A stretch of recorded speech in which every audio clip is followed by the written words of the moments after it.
Years ago, I had one of my managers say to me, because I used to always show up for my meetings early, a couple minutes early, right? And what he said to me was, that proved to him, it proved a lot about the person to him. It proved two things. One, you understand time management, and two, you respect other people's time. So for me, that just always stuck with me, all right? Has anybody ever attended a meeting to go to a meeting, to schedule a meeting for the other meeting that you guys missed? Because we're going to be talking about that, all right? If you look up in the dictionary what supervision is, it doesn't say sit in meetings, right? By the way, you guys need a new manager next year, okay? Work on that for me, will you? All right. Sorry, it's a Blue Jay fan. So, my son's a diehard Blue Jay fan. Yeah, but they just need a good coach. Did you honestly skateboard all the way here, man? Oh, from my hotel back and forth, about a mile. Where's the hotel? In Baton Rouge? Where's the hotel in Baton Rouge? You don't have to tell us, man. That's okay. Because we'll know where the party is later on. All right? All right, let me get into this. Okay, so 3 levels of supervision, all right, in leadership. This is near and dear to my heart. Because one of the things that you're going to find out real quick is I tend to a lot of stories. Okay? So here's the concept. Let me reinforce that concept with a story, because it's certainly been around the block. I'm not going to read through all this because it's a very busy slide, but this is a little bit about who I am. I was in private industry for over 20 years. I've been in consulting for longer than that, okay? I came up through the shop floor. I actually did start in the shipping and receiving department, and I worked my way up. Eventually, I was a plant manager for a number of years, okay? Leadership and management positions, a large part of my life. I have a lot of C's behind my name in the upper right-hand corner. All that means is I've spent a lot of money, all right, to get certified in a lot of different things. I also sit on a whole lot of committees, both here in North America and internationally.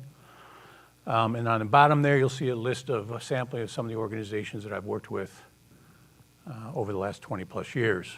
Now you'll see oil and gas, you'll see automotive, you'll see food and beverage, you'll see pharmaceutical, you'll see Starbucks, which was awesome because nobody fell asleep in my trainings or work classes at Starbucks. You'll also see L'Oreal up there, cosmetics. So I forbid my wife from wearing lipstick because now I know how it's made. All right. And then a lot of facilities on the right-hand side, a couple of universities that I've worked with over the years and a bunch of other facilities. Port terminals, airports, things like that, okay, and universities. The reason I put those on there, or list some of those, is because there's no difference between any of those companies up there and where you work, okay? Now, of course, there's a lot of difference in some of those companies because some produce automobiles, some pump gas, all right? Some make pills, all right? And some maintain facilities. But every one of those, including yours, has assets that need to be maintained. And those assets are being maintained by a lot of the maintenance technicians and some of the individuals that you actually supervise. And so how do we deal with them? And you'll understand what I'm talking about in just a couple minutes. I do want to get up here real quick because 2 weeks ago, I don't know if anybody's seen this. 2 weeks ago, I was up in Montreal. I went through the Montreal airport. And something dawned on me. And so last week, I looked at some things on the internet. It said 63% of school buildings, including college campuses, are in need of infrastructure upgrades. U.S. government gave public schools a D+ rating. According to businesstraveler.com, 80% of U.S. airports are under some type of construction or major maintenance activities. I can tell you from my experience, I don't think I've ever flown into an airport that's not under some type of construction or something, okay? But when I was in Montreal, well, let me just say this. I don't think I've been in an airport either where either the escalators don't work or the people movers. At least one of them doesn't work, all right? So that reminded me of this video. Maybe some of you have seen it.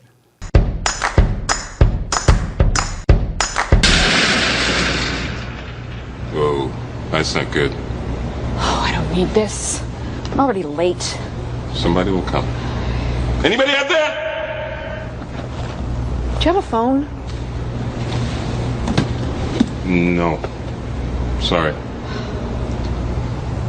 Somebody! Hello? There are 2 people stuck on an escalator and we need help. Now, would somebody please do something? Help! I don't believe this. You gotta be kidding me. I'm gonna cry. Well, there's not enough left to do, is it?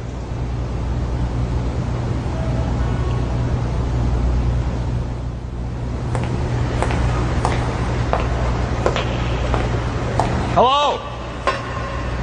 Hey, don't worry about it. I'll fix it in a second. He said he can fix it. All right. All right. That's more like it. He says he can fix it.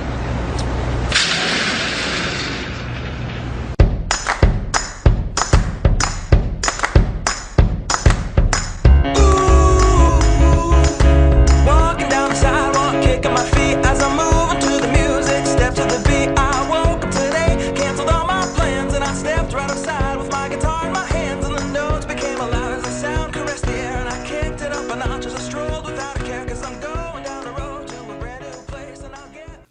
That really happened the other week, all right? But it was very funny and very interesting seeing the people's reactions to that. Because it's just like, you do know this is a stare, right? So, all right. So let me get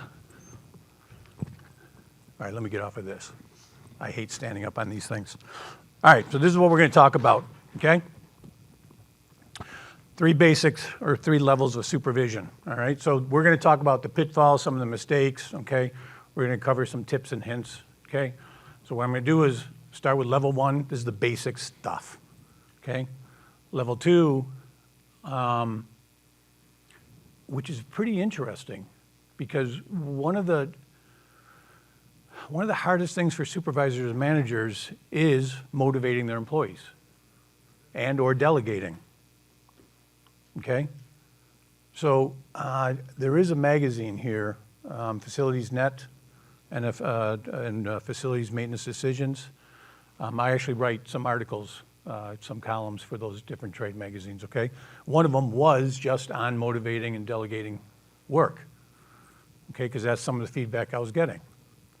So we're going to talk about that. How do we feel comfortable with motivating, delegating, and then the ugly part of our jobs, right, is the discipline. Okay, so how do we discipline? All right, and then finally we're going to move it up to level 3, which is let's tailor your supervision leadership styles based on the individuals of your group. All right, let me explain this, because I can draw every organization in the world, all right, because I do travel around the world. Okay, 20, 40, 30, and 10. Now maybe this will resonate with some of you. Now you can debate with me maybe some of my ratios. Can you see? Okay, I'll stand over here. You sure? I can sign language this too if you like. All right, ma'am. 20, 40, 30, and 10. Now, again, you can debate with me maybe my ratios, but I bet I'm pretty close. Let's keep the math simple because it's just after lunch, okay? 10 people in your group. I'm willing to bet 2 of them are superstars, okay? They can do anything, particularly maintenance. Give them a potato, rubber band, paper clip, and by gosh, they can make a 12-gauge shotgun out of the thing. All right, I mean, they're that good. I love them, but I'm going to come back to that group in a minute, okay? Then I got the next 4 individuals in our department. Very good at what they do, okay? They come in, they do quality work, they're dependable. But again, they do quality work, but at the end of the day, they go home, right? Crack a beer, open a bottle of wine, self-medicate. I love that group, okay? I would love to have them. I got the next 3 individuals, maybe brand new to maintenance, maybe brand new to your organization, and I think everybody in this room may be experiencing the same pain points that everybody else in the world is. Our talent pool is getting really shallow out there, okay, in our skills. But I got potential with that 30, or those 3 individuals, okay? So I can work with them. Then I got a 10%er. Who would like to share with me and us some attributes of a 10%er? Do the bare minimum? Are they? Okay.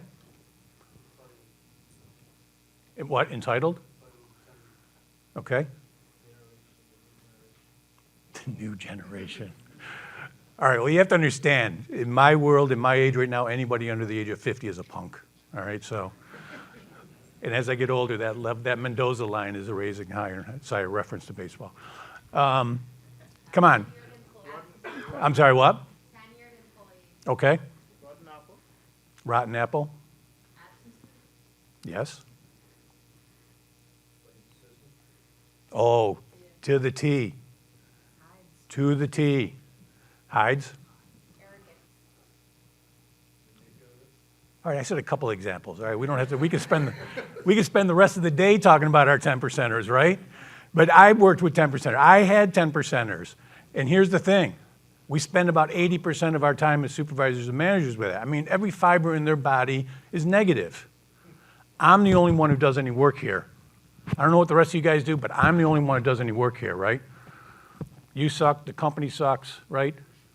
My wife left me, and my dog got voted ugliest dog in the world. Right? I mean, every fiber in their body is just negative. And they're an anchor on the rest of the organization, to the rest of the team, right? And we, trying to be the good supervisors and managers, we're like, we could save them, right? Guess what? There ain't no saving that group. There's something we do different with that group. It's called document, document, document, because we do need to get rid of them, okay? Where we really should be spending more of our time is with the 30%ers, okay? Now, let me go back to my 20%ers. Do you think that they're more comfortable in a planned work environment or a firefighting environment? I would say firefighting, okay? Because when your equipment or your facilities go down, your most critical equipment stuff, that stuff goes down, you know, who do we call? And please do not say Ghostbusters. I've had several people do that, all right? That's not who we're going to call. Which group are we going to call to fix our most critical equipment? The 20%ers, the superstars. And they're going to swoop in, they're going to get whatever it is, again, they're going to get that, woo, I'll get this spit out soon. They'll get that back up and running, and we as supervisors and managers do what then? Pat them on the back and say, good job. Right? So that's a learned behavior. That learned behavior is sit back, wait, because I'm going to get the phone call, and I'm going to swoop in and get that equipment back up, and I'm going to get rewarded for that. Right? So we have to be careful with that group as well. I'm going to come back to this later on, okay? All right, so according to R. Scott Smith, a real leader's or supervisor's success is not solely measured on their personal ability, but essentially how well have we done as a group. That's what we want to base our success on, okay? The success is based both on personal and professional growth as a team, provides the services for which both the team and its customers prosper or do well, or achieve our goals or objectives. They are our front line. Here's a little bit of a tidbit. Has anybody in your organization tried doing improvement programs or initiatives or anything like that? Okay. Did it work or did it fail? 50-50. Okay. Epic failure. Oh, that wasn't even a 2080. That was an epic failure. Because I can tell you right now, the number one group that fails to communicate, that group right there, frontline supervisors. Okay. Well, number one is communication. That's the number one reason for any initiative or improvement failures, lack of communication or proper communication. Number one group that fails to communicate, frontline supervisors. for a couple different reasons. One, they may not agree with what it is that we're trying to do, so therefore their message to their team is slightly different, or they don't really clearly understand what it is that we're trying to achieve. Because I can tell you from personal experience, we called it the wall, and I'm going to come back to this. We called it the wall because that's where all the leadership teams sat in the front offices and things like that.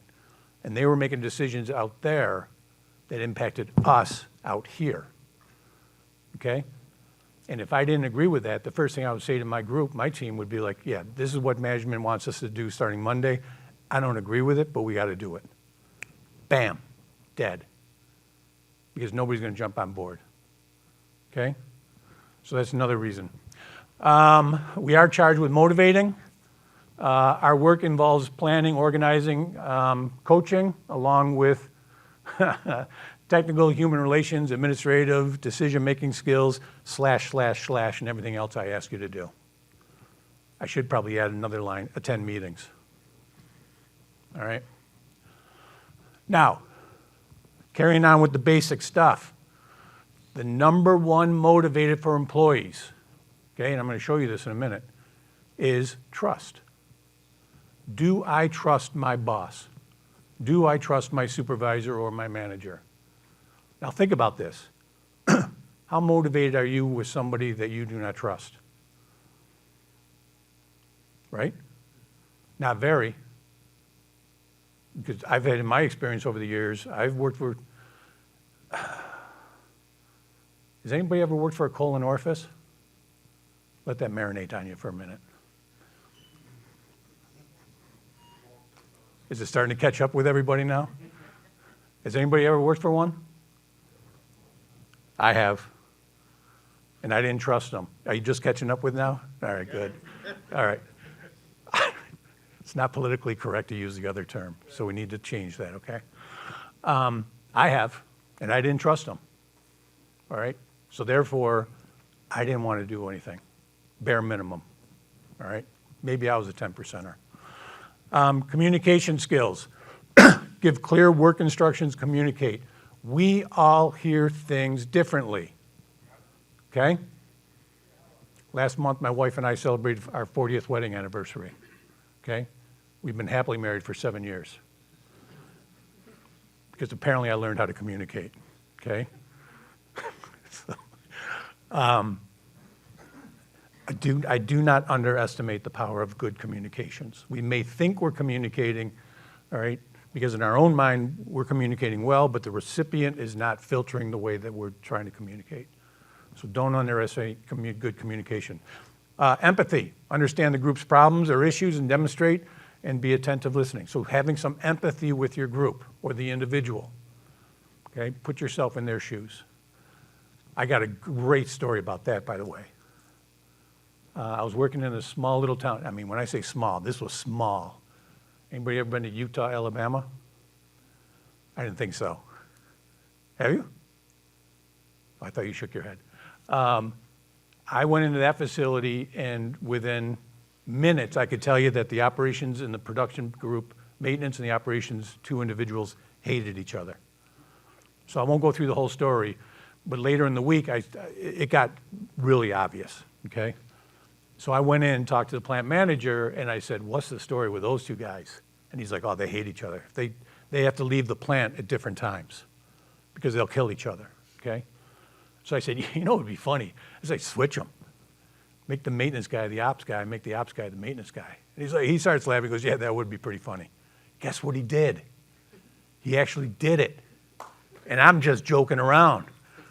And so I'm like, don't tell anybody that I suggested that because I was just joking, right? I wound up going back to that facility 2 weeks later, okay? And I asked him what happened. And he said, they're tight. They're in bed together because the other person didn't understand the pain that the other group was going through. So it took walking in the other person's shoes for 1 week. It lasted 1 week. And then he switched them back, okay? But that's some of the empathy. There's my listening skills, okay? Willing to take time to listen, actively listen. We may think we listen, but the reality is a lot of times we don't, okay? A couple other ones, be fair.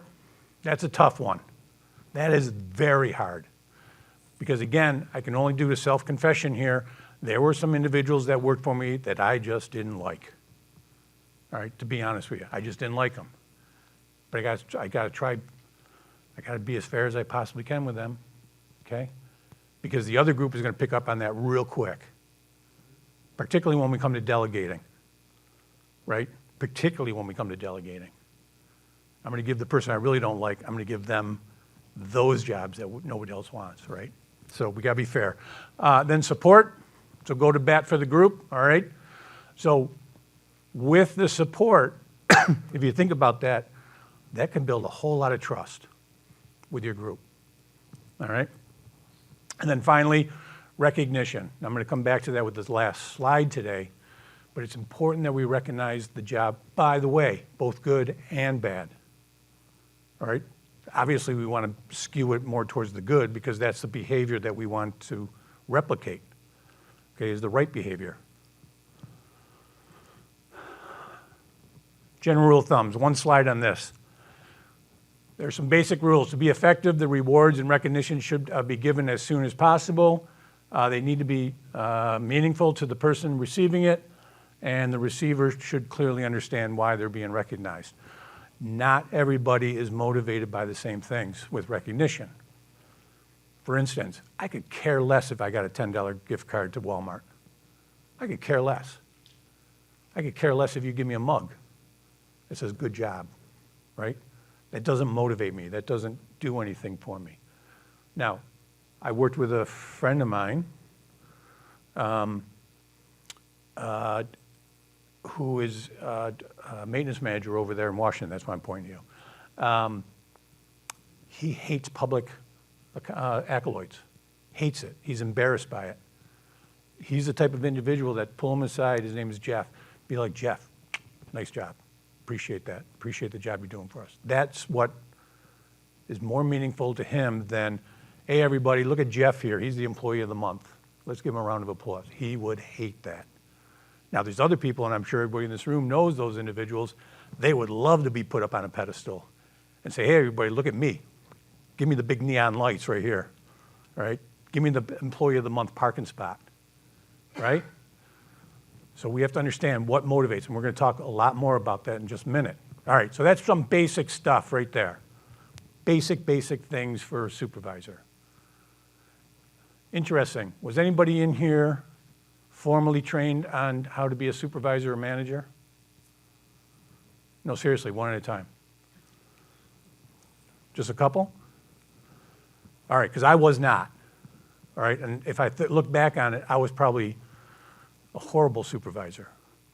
Because in my case, what happened was Friday afternoon, I got called up to the front office, which is the worst time to call somebody to the offices, right? Because what am I thinking walking up to the front? Huh? Oh, heck yeah, man. I'm going to clean out my locker. I'm going to be escorted out. And I'm thinking like, all right, what did I do? What did I do? I'm sure I put the toilet seat down in the women's bathroom. I don't know what I did, all right? But I got called in and they said, starting Monday, this is Friday, starting Monday, you're now going to be the department supervisor. Now, today, right now, I'm a coworker, right? Starting Monday, I'm your boss. That's a tough situation to be put in. But when they told me that, when they told me I was going to be promoted, what do you think is the first thing that's running through my mind? Come on. Money. That's exactly what I'm thinking. Because when they told me that, I'm thinking like, oh, money. Awesome. I get to go home and tell my wife we can upgrade from store brand macaroni and cheese to Kraft cheese and macaroni. Right? Because I'm making more money now. Because apparently I didn't hear the second thing they said to me. Because the second thing they said to me is, you need to terminate Jesse. All right? Now, I've never fired anybody in my life. But now I got to fire this dude? Now, there's one thing everybody knew about Jesse. Jesse did not work. He came in, punched in, disappeared. Right? He just went away. So we all knew it, right? But now, Jesse, he was a pretty intimidating dude. Jesse was like 5'17", all right? And when he came in the door, he had to cock his shoulders to come into the door, right? This dude was big. And now I got to terminate him. I got to fire him, right? So all week long, I'm trying to figure out, how am I going to do this? So when do I call him to my brand new office, by the way? Friday afternoon, right? I got a brand new office right here. Here's my new desk. I got this is how long ago, because we actually use pencils. So I had all my sharpened pencils in there and everything else, and I had a nice organized desk. Probably didn't have a picture of my wife. Guarantee you I had a picture of my dog on my desk, okay? And I had all these other things. Jesse sat over here. I sat behind the desk, and I said something along the lines like, you know what, Jesse, it's not working out. Today's going to be your last day, so we need to get your badge and clean any personal stuff, and I need to escort you out of here, okay? Jesse, God love the man, stood up and cleaned my desk off for me without me even asking. Just took everything, went, and he said, I'm not going to tell you where, I'm not going to tell you when, I am going to kill you. And I'm like, okay, I think that went pretty well, right? So let me tell you, for about a week or two, I did not stand still for longer than 0.4 milliseconds, because I took Jesse for his word. So I'm walking around, bobbing and weaving, looking out the back door, looking for Jesse, and beelining it to my car, right? Because I took the man for his word. That's a tough situation to put somebody in. All right, so now we're going to move up to the next level, all right? There's a gentleman out there named Lee Iacocca, well, was a man named Lee Iacocca, pretty smart dude from what I've learned about the guy. What he said was, I found that being honest is the best technique I can use. Right up front, tell the people what you're trying to accomplish and what you're willing to sacrifice to accomplish it. Honesty. If you're not truthful with your group and they find out about it, you've lost all credibility. Okay? I used to tell that to my staff, by the way, all the time. I used to always end my staff meetings the same way, with 3 questions. Okay? Every week I had a weekly staff meeting with I was a plant manager, so with my entire plant. And I would end every meeting. Any questions? Any comments? Any concerns? And the same people would pipe up, right? And this and that. Then I added a 4th bogey in there, 4th question. Any questions? Any comments? Any concerns? Any rumors? I just got bombarded with these things, right? Some of the rumors were awesome, by the way. But I figured that if I understood what the rumors were in my plant, I could squash them, or at least be as honest with you as I possibly could. All right? That's a little bit about what Lee was talking about, is, look, we need to be honest. This is interesting. Global survey, 200 Fortune 1,000 companies, 1.2 million employees, showed that a whopping 85% organizations, remember, these are the best companies in the world, employees' motivation declines sharply after people have spent 6 months with their managers. Again, has anybody ever worked for a colon orifice? How fast did you leave? Did you stay or did you move out? Did you leave? Stayed for a while. Stayed for a while? No? Because it took me 7 weeks to get out of there. I just didn't want to work there anymore because they were horrible. Okay, they were just a horrible, horrible manager. Okay? Most employees are enthusiastic and engaged when they start their new role, but it only takes a couple weeks for managers to destroy it. This is consistent, indicating that managers play a critical role. All right, the most critical time of employment is the first 48 hours. All right, again, personal story. Has anybody started at a new organization? You show up the first day, you sit in the reception area, you sign in, whatever the case may be. The person tells you just to have a seat. Your manager or supervisor will be out to pick you up in a couple minutes. And about 10, 15, 20 minutes later, they show up to pick you up. Then they start walking you through the facility. They said, yep, here's the bathroom, here's where the coffee is, break room is down here. This is Jack, Julie, Bob, Shirley, right? They introduce you to 25 people before they put you in where you're going to be working. And then what they say is, look, I have an open door policy, whatever you need, I'm right down the hall. Just come and get me whenever you need me, okay? And then they leave you. And then you're sitting there with your new computer, you don't have a username or ID or password or anything, and you sit there and you're like, what the hell did I do? Does that happen to anybody? The most important time for a new employee is the first 2 days of their employment. I want that person to feel as special as they possibly can. I want them to feel welcomed, and I want them to feel that there's a reason why I wanted to join this company. This is a really important point right here. We want that person to feel welcomed. Here it is. Recent Forbes survey, 200,000 employees, 500 companies, top 10 motivating things. There it is, number 1, trust. All right, then we go to feeling encouraged and recognized, camaraderie. This, I want to know who the people are that did number 10. Proving other people wrong. I just found that very interesting, that actually motivates people. All right? But if you notice number 9, okay? Is money a motivator? Okay? I'm going to say, no, it's not.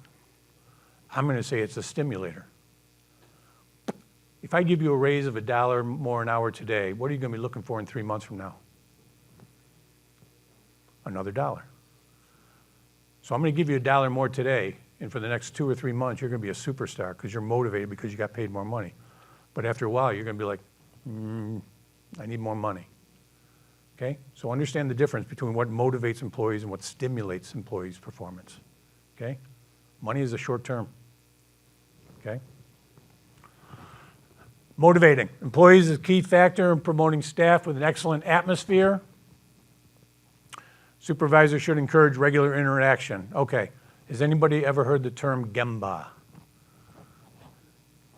You want to explain what Gemba? Wow, a couple of them. Can you explain what a Gemba is?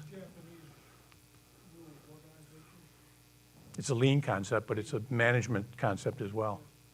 Anybody else? Okay. All right. That's not the loose interpretation of Gemba.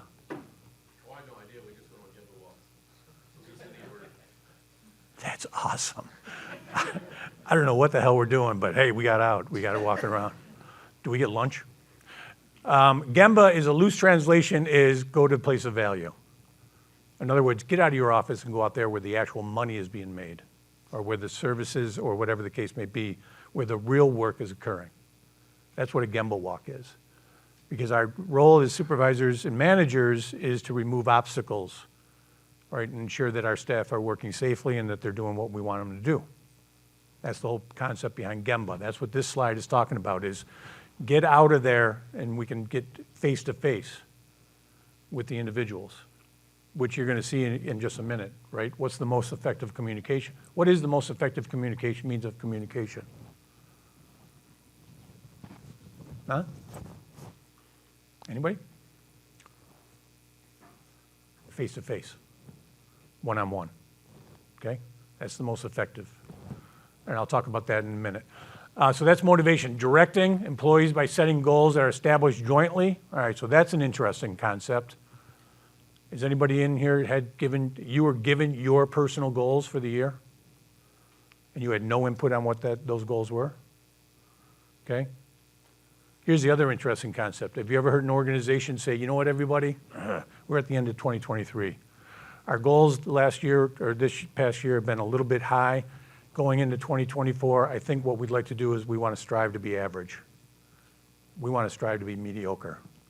Everybody good with that?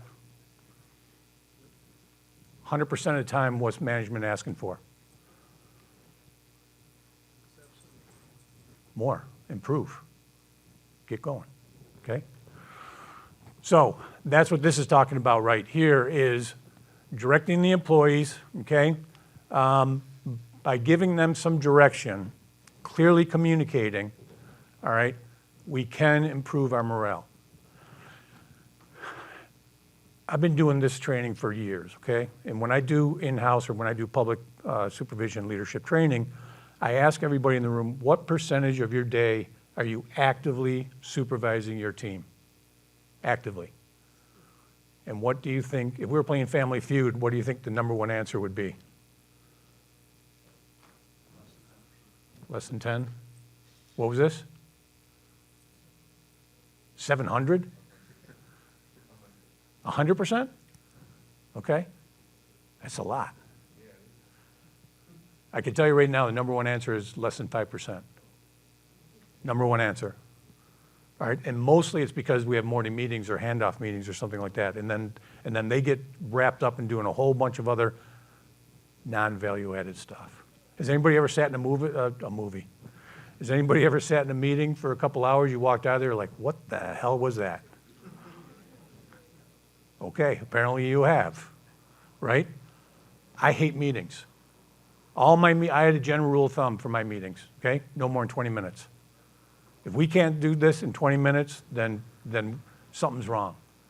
And a lot of the meetings that I attended, all right, or had, wound up, all right, here's the agenda, this is what we're here for, everybody, okay? And a lot of times those meetings just went off the rails and they became problem-solving meetings or just way off what the agenda for the meeting is. Whoa, time out. If we need another meeting for that, we'll do that, but invite the people that need to be there. Don't CC me on all this stuff and have me attend, all right? Because I'm not interested and I have a whole bunch of other stuff I gotta do. All right, so that's a little bit about directing. So making clearly that we understand what it is that the expectation for our team is, all right? And directing them to achieve whatever those goals and objectives are. Here's delegation, all right? Delegation engages the employees, encourages them to speak up and offer their ideas for improvement as well. So again, this is one of those things where people have a hard time delegating for a couple of reasons. One, they don't want to hurt your feelings because I don't want them to give them the lousy jobs. Or two, there's nobody in this room that can do it as good as I can, okay? But we have to let go and just start delegating. Because remember, I'm sorry, go way back here. Look at number 2. Number 2 is directly related to how we delegate work to that individual because they want to have a sense of encouragement and recognition and a feeling right down here, having a real impact on the company and job growth and all these other things, okay? So how do we delegate? All right, and then of course, we're going to delegate fairly. So that's level 2. How do we motivate? How do we delegate? Okay, how do we direct our team? Now, if you want to take it to the ultimate level, now we're looking at tailoring your leadership style. So right here, what we're talking about, a leader's or manager's most important role is to set the culture of the organization. Culture can be a killer. Has anybody ever worked in a really good organization with an incredibly good culture? Okay, a couple of you. Why was it such a good culture?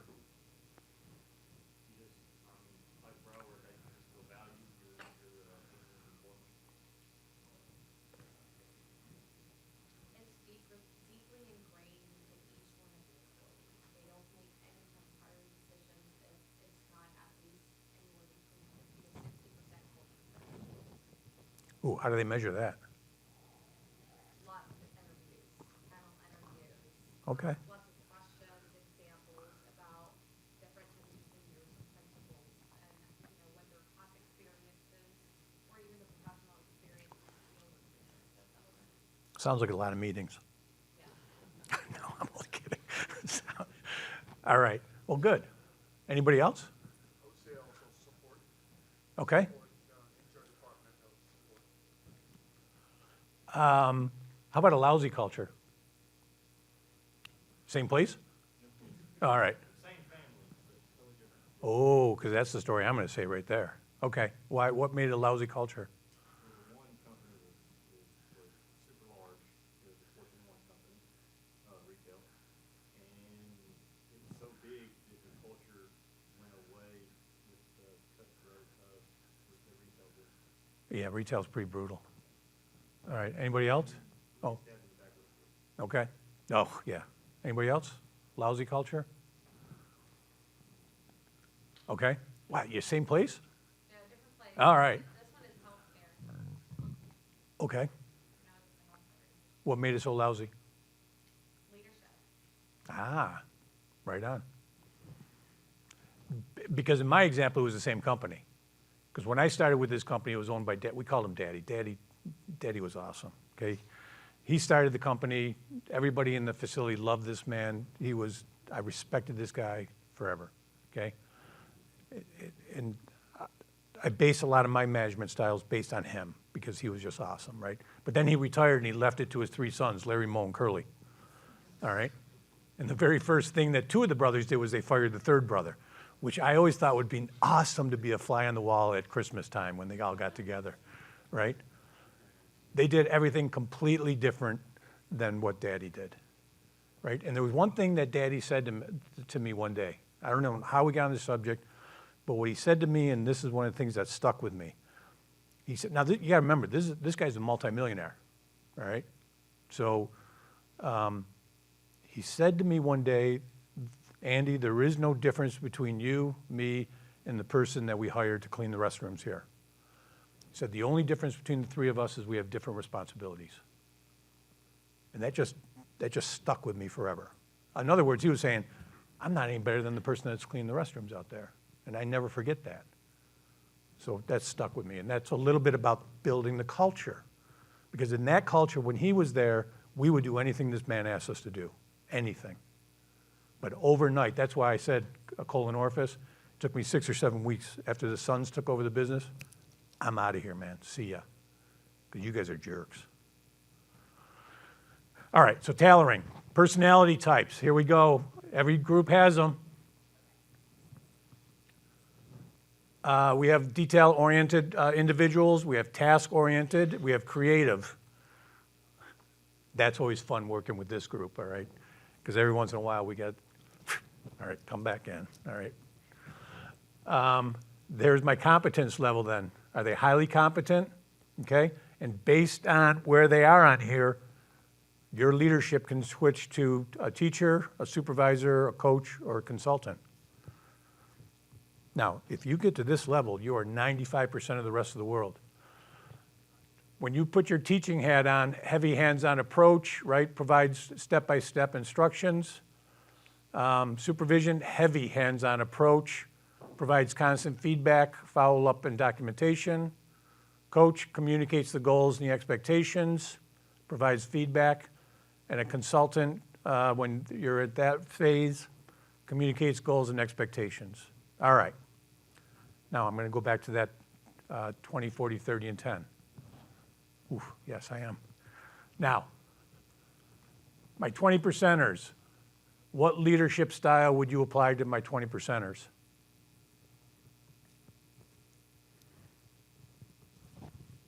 You got a 25% chance here. You'd be a consultant probably. All right, I mean, they're that good, they could probably do your job. So you don't really supervise that group. All right? How about my soldiers, my 40 percenters?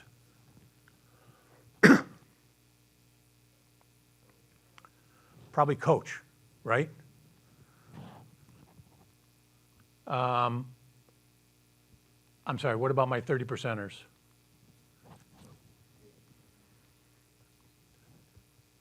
You'd probably teach, right? Because we need to elevate that group, so we want to teach them.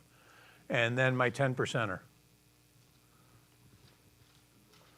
You're going to heavy dose supervise those people because of that. All right? Now when we talk about feedback, the feedback I'm looking for is not going up to them and saying, "What's wrong with you?" All right? That's just saying, look, heavy dose, this is what I want you to do, this is the time that you need to get that done by, and that's my expectation. Okay? All right, so we already talked about that group. All right, so that's my bell curve of employees. All right?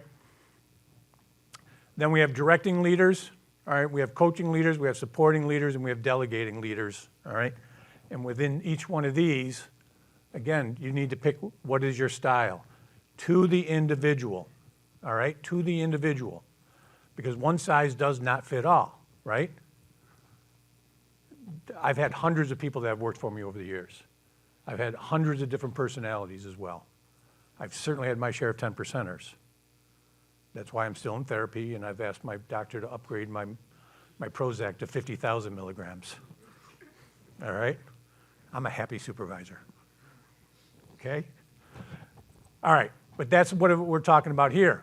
Now, let me talk about a little the ugliness. Is anybody comfortable firing or terminating or disciplining employees? Again, one at a time. No, because I wasn't. I was never comfortable terminating anybody. But that's the ugly part of our job, okay? Does anybody here give performance reviews? All right. When your 10%er comes in for their annual performance review, where do they scale themselves? 20, 40, 30, 10? They're the one percenters, right? They're the one percenters, right? They're the superstars, and there you are going, here's the reality there, Sparky, all right? You're the bottom one percenter. But it comes as a big surprise to them, does it not? What do you mean? I'm the only one who doesn't even work around here. How can you possibly rate me like this? I'm like, okay. So one of the things that I do encourage all my supervisors and managers to do is create a folder or a file for each one of your team members and document some of the things that you've observed from them and their behaviors, all right? Because when it comes time to your annual review, you could just pull that file up and say, okay, here are all the things we observed over the last year. Because I don't know about you guys, but I can't remember what happened last month. Certainly not what happened back in January, right? Because I just got a bunch of other stuff. This is why I have my kids wear name tags still, all right? Now, with that said, I also want to document things that people have done well and what they've done good, because that'll feed into that, okay? So there's the documentation. I always had I had a folder with all my employees in there, and I had what was called manager notes that I kept. All right, it really helps you out. All right, so that's part of this, okay? But look, what this is just talking about is we need to, well, let me just go down here. First one, seek first to understand. We can't be emotional when it comes to discipline, okay? We have to be level-headed on that, which is easier said than done a lot of times, okay? But take the emotion out of it and try to balance, all right, this conflict and how to resolve it. I threw in here the top 10 core communication skills. Number 1, listening. Again, you've heard me say this. We think we're listening, but the reality is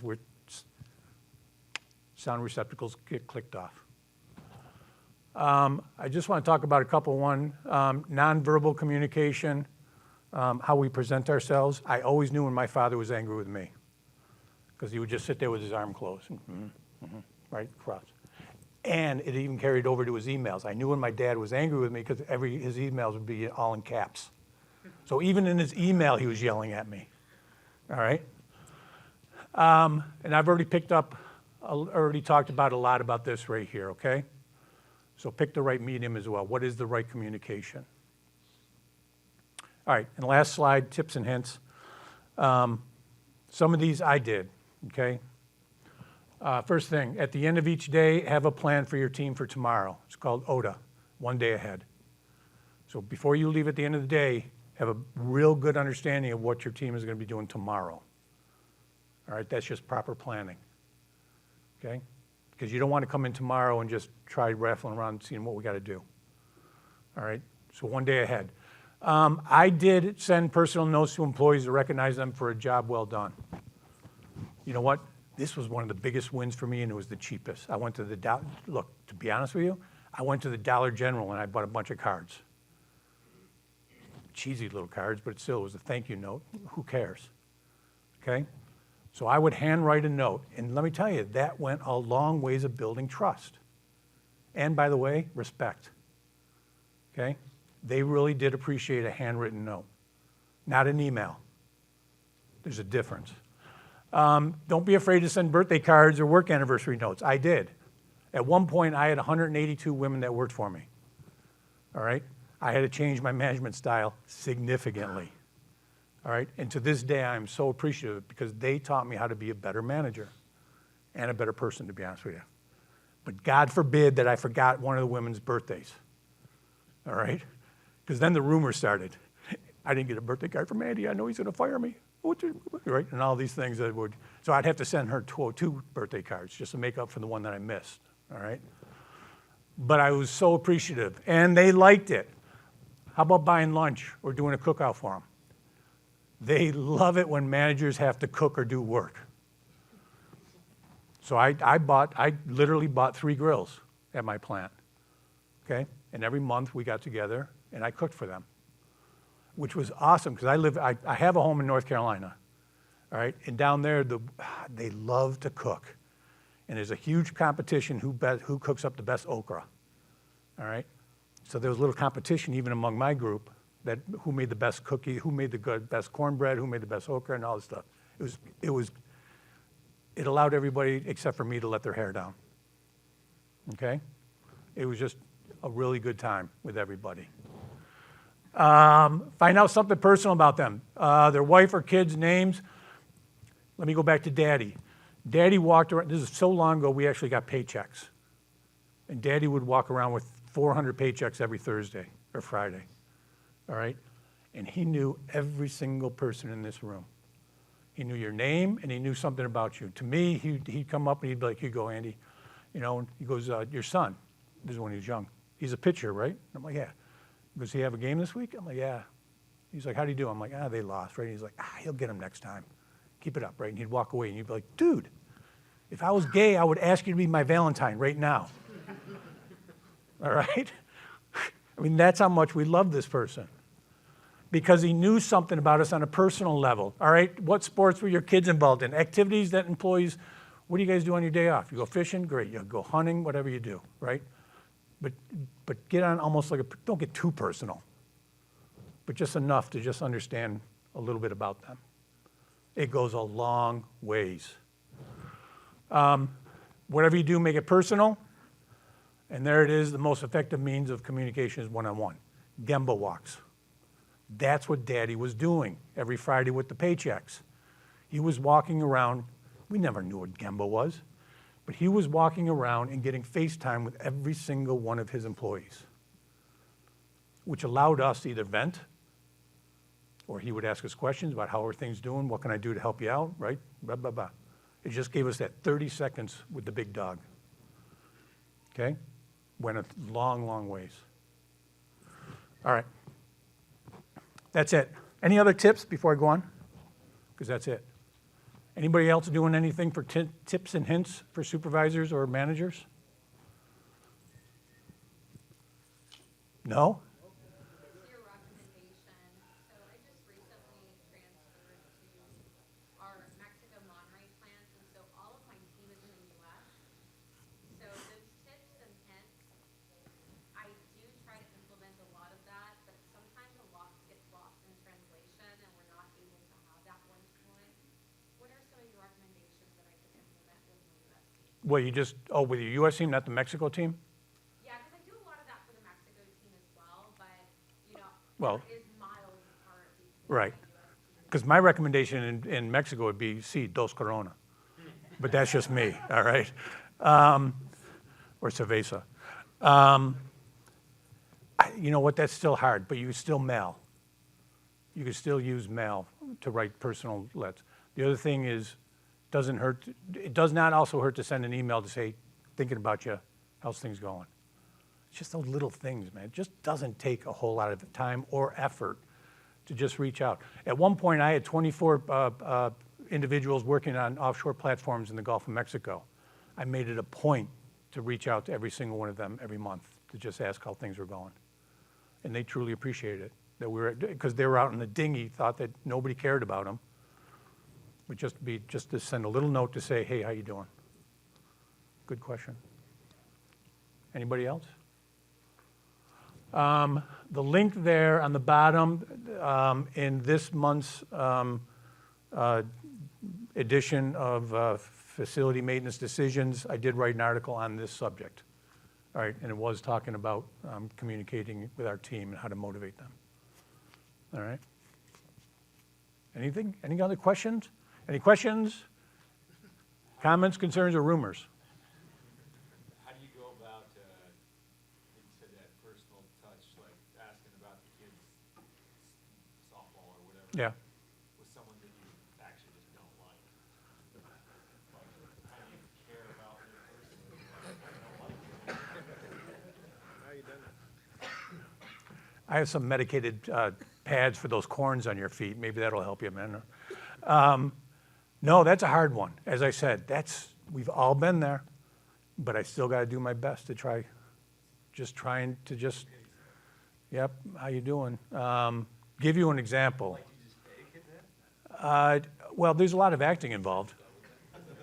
There's a lot of acting. Yes, I mean, I've had a bunch of them. I had one really, really bad employee. I mean, if I think back of all the hundreds, she was by far and away the worst.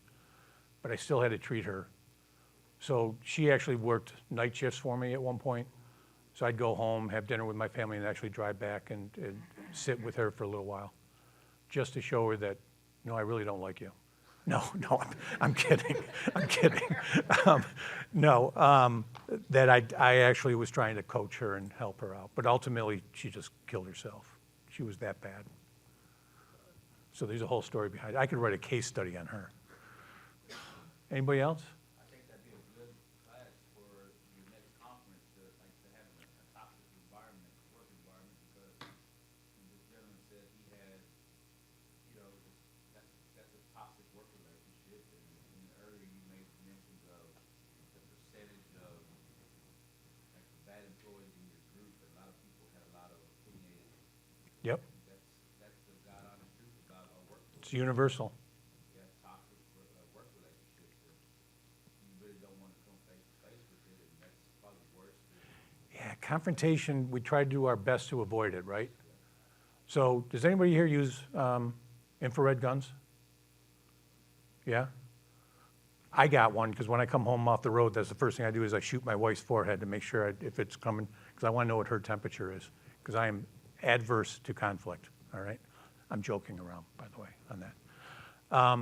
Well, I do speak at all these conferences. I've been coming here for 15 or 16 years to these 2 Baltimore, 2 Orlando, and 2 Vegas. So maybe that's a good topic. There's nothing on the list about a toxic work. Did I avoid it? No, you could, I mean, you Oh. it's not avoided, I'm- there's no clear-cut answer on how you do it. Well, I've been brutally honest in my career. I've been brutally honest. All right? If you're a screw up, I'll let you know you're a screw up. And we will have, by the way, we'll have a private conversation, one-on-one. I'm not going to do it in front of the group, all right? Because I don't want to embarrass anybody. But you and I are going to have, as they say, a coming to Jesus meeting. All right? So, by the way, here's another hint.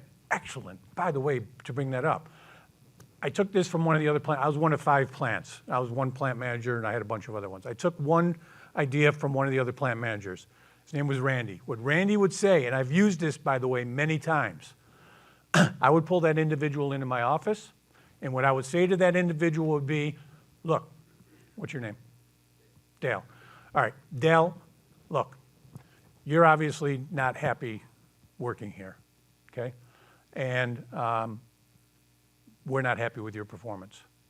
So, Dale, why don't you and I schedule some time so we can work on your exit strategy?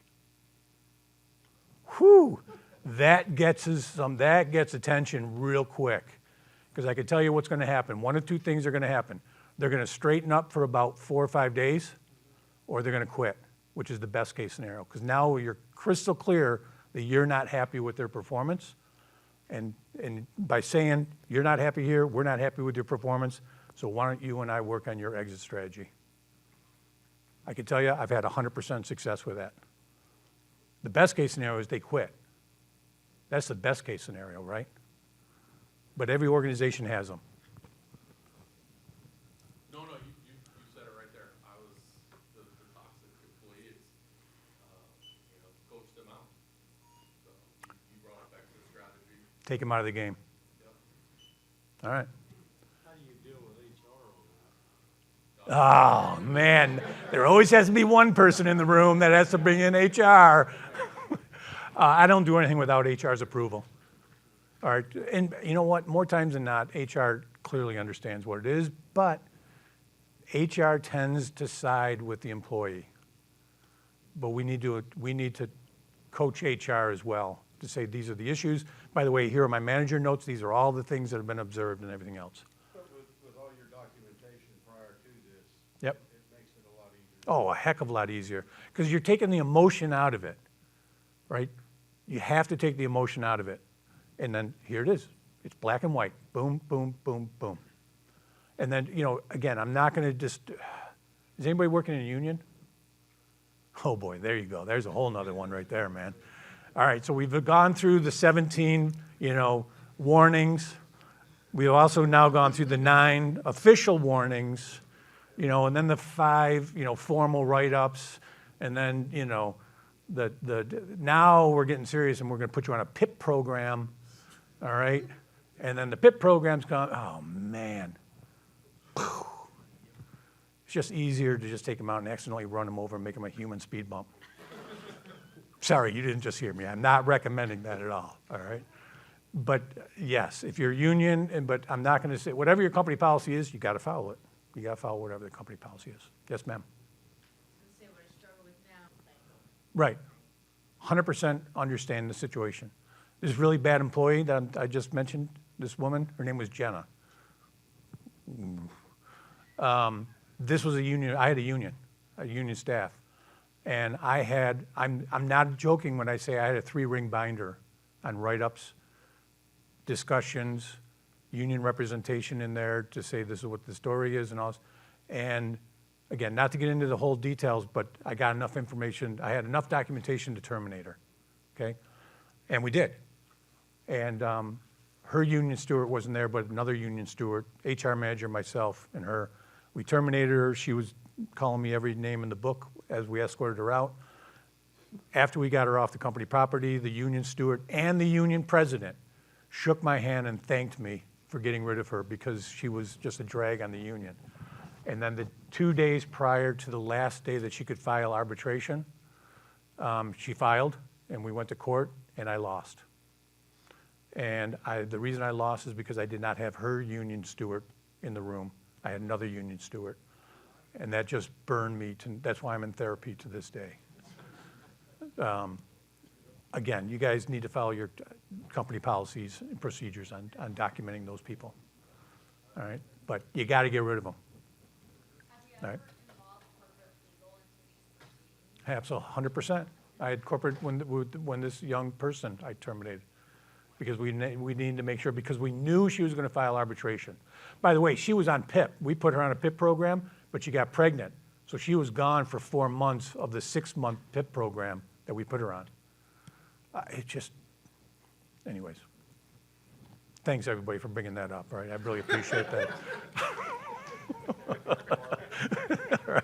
All right, anything else? All right, you guys are all off the Budweiser hot seat. Thank you very much for joining us today, all right?